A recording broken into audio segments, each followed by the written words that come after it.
Film की शुरुआत होती है एक फैमिली से, जिसमें नाज अपने बेटे और हस्बैंड क्रूड के साथ अपने डैड के घर जा रही थी। क्रूड उससे कहता है, जाकर वहां अपने होश मत खो बैठना, अक्लमंदी से काम लेना।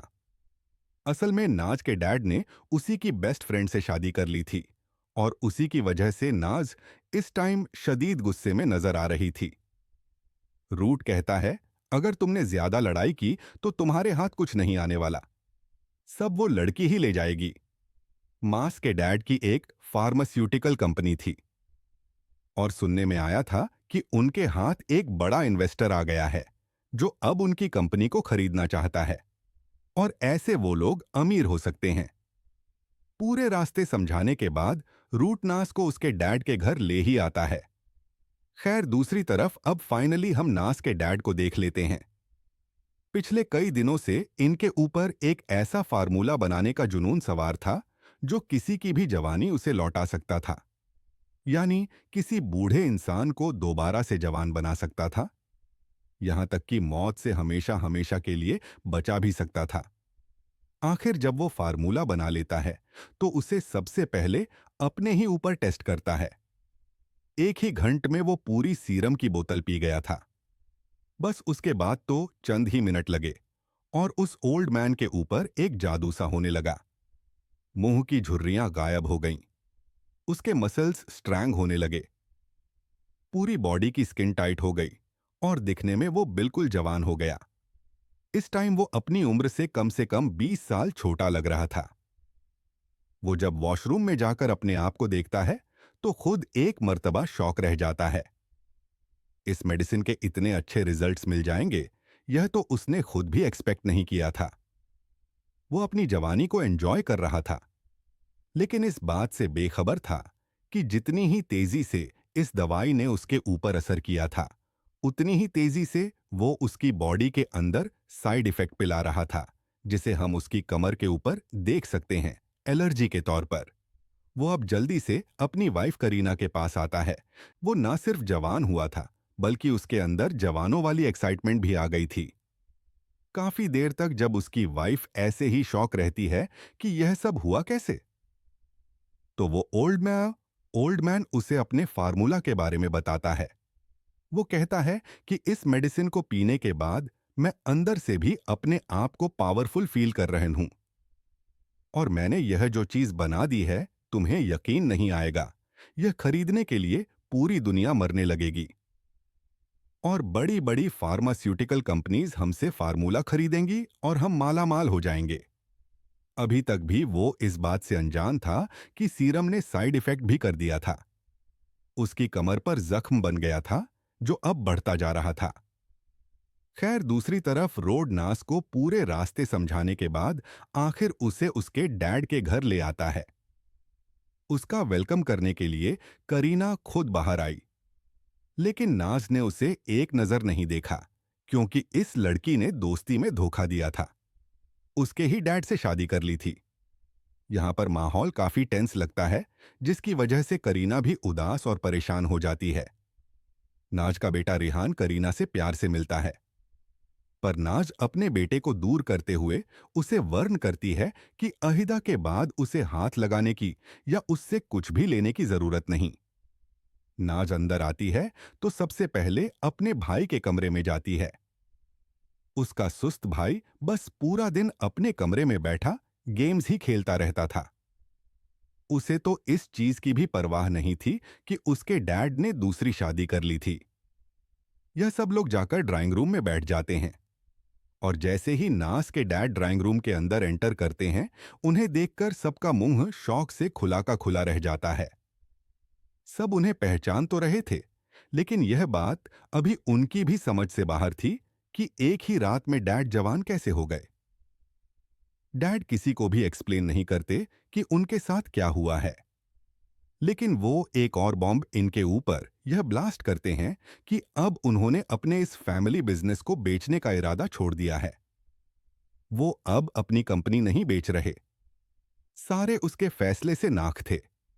सभी को एकदम से अमीर जो बनना था। बैगनी नास का भाई तो रूम ही छोड़कर चला जाता है, और डैड बाकी सब लोगों को बताते हैं देखो, मेरा फैसला बुरा नहीं है। अभी तो हमारी कंपनी लॉस पे जा रही है, लेकिन मैंने जो बनाया है उसकी वजह से यह कंपनी दुनिया की सबसे प्रॉफिटेबल कंपनी बन जाएगी। वह सभी लोगों को अपना बनाया सीरम ऑफ इमोर्टिटी दिखाते हैं, जो किसी को जवान भी कर सकता है तो किसी किसी को मौत से भी दूर रख सकता है।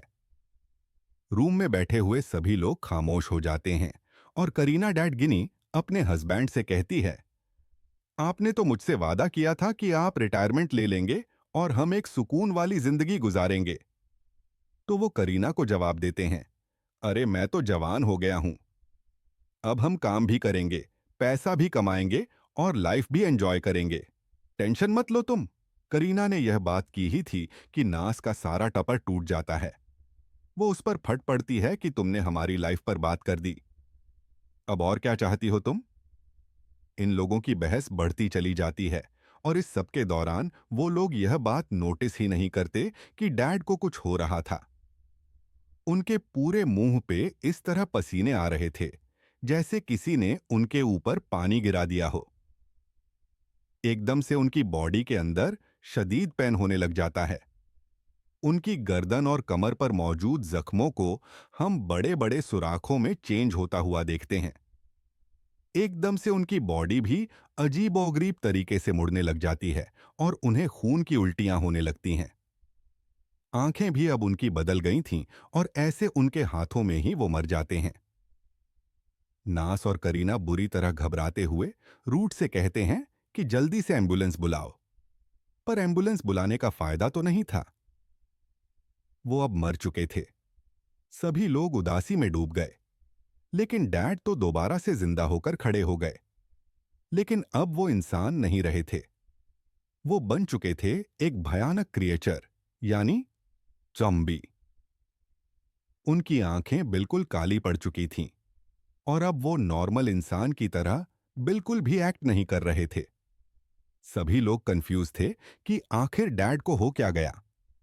शोर की आवाज सुनकर उनका सर्वेंट भी यहां पर आ जाता है और एकदम से डैड्स की गर्दन पर हमला करते हुए दांतों से उसकी गर्दन का गोश्त उखाड़ लेते हैं। ऐसे यह सर्वेंट मर जाता है। सीन कट होकर हमें दोबारा नाज और बैंगन को दिखाया गया था। नाज जब बैन को हौसला ही दे रही थी, तभी अपने पीछे से उन्हें अजीब आवाजें सुनाई दी। देखने को मिला कि एक और लड़की जो कि जॉम्बी बन चुकी थी, वह दूसरी लड़की के ऊपर हमला कर रही थी। नास जल्दी से उतरकर उसे देखने के लिए खड़ी हो जाती है तो वह लड़की उसी के ऊपर हमला करने के लिए बढ़ जाती है। भेंग अपनी बहन को बचाने के लिए उस जॉम्बी के ऊपर अपनी गाड़ी चढ़ा देता है। ऐसे जॉम्बी की हाफ बॉडी बुरी तरह क्रश हो जाती है, लेकिन इसके बावजूद भी वो जॉम्बी जिंदा रहते हैं।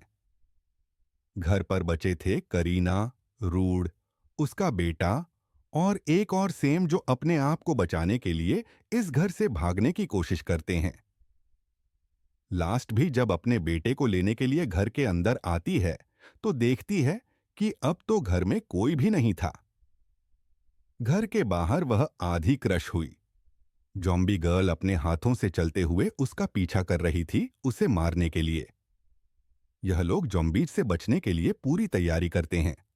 बुलेट प्रूफ जैकेट्स पहनते हैं, मास्क वगैरह लगाते हैं और उसके बाद शेलिंग गन्स लेकर बाहर निकल आते हैं।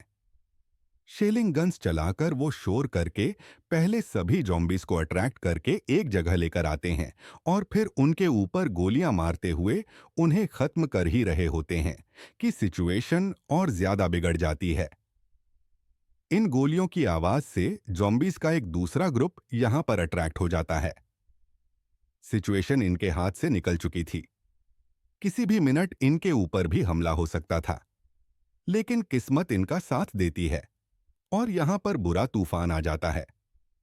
तूफानी बारिश की वजह से सभी जॉम्बी जक्की सा और बोलना बंद कर देते हैं और इन लोगों को मौका मिल जाता है यहां से भागने का। दूसरी तरफ नास जल्दी इन्फेक्टेड हो जाएगी।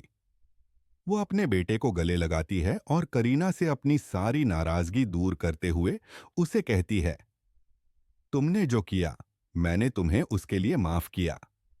अब तुम मेरे बेटे का अच्छे से ख्याल रखना जिसके बाद वह अपने आप को भी गोली मार देती है। और यहाँ इसी सीन के एंड पर हमें बहुत सारे जले हुए जॉम्बीज को आसपास भटकते हुए दिखाया जाता है। खैर, इस सब को काफी वक्त गुजर जाता है। देखने को मिला कि करीना उस बच्चे का काफी अच्छे से ध्यान रख रही, फिलहाल के लिए इस जंबी वायरस ने इंसानों की जान छोड़ दी थी, लेकिन हमेशा के लिए नहीं। क्योंकि एक दूसरे मुल्क के अंदर हम नाज के डैड के एक पुराने बिजनेसमैन को देखते हैं, जिसके पास भी आज वही मेडिसिन थी जिससे वो जंबी इन्फेक्शन फैलना शुरू हुआ था। वो भी इसी मेडिसिन को खोलकर पी जाते हैं, और इससे यह अंदाजा होता है कि वहां पर भी अब जंबी वायरस फैलने वाला है, और किस हद तक फैलेगा। इसी मिस्ट्री के साथ यह मूवी यहां पर खत्म हो जाती है।